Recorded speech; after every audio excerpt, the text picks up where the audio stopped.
परमात्मा की प्राप्ति के लिए क्या हमें वृंदावन आना जरूरी है? क्या परमात्मा की प्राप्ति हम अपने घर पर रह के कर सकते हैं?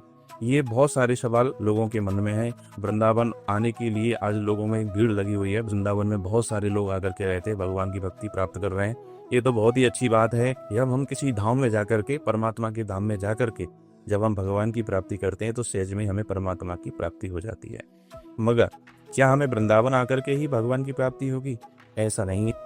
हम परमात्मा की प्राप्ति अपने घर पे रहकर के कर सकते हैं, क्योंकि भगवान ने गीता में कर्म योग के बारे में बताया है। हम अपने घर के कामों को करते हुए यदि परमात्मा का चिंतन करते हैं, परमात्मा को याद करते हैं, भगवान को याद करते हैं, तो हमें सहज में ही परमात्मा की प्राप्ति हो जाती है। इसको बोलते हैं कर्म योग। ये कर्म योग भगवान ने गीता में बताया है। गोपियों ने कभी भी कोई मंत्र जाप नहीं किया, गोपियों ने कभी भी कोई पूजा पाठ नहीं किया, कभी कोई अनुष्ठान नहीं किया, कभी ध्यान नहीं लगाया, फिर भी सहज में परमात्मा उनको प्राप्त हो गए। क्यों? क्योंकि वो भगवान से प्रेम करती थी, और प्रेम ही जगत का सार है। यदि हम परमात्मा से प्रेम कर लें, या हम वृंदावन रहें या हम अपने घर रहें, तो परमात्मा हमको सहज में ही प्राप्त हो जाते हैं।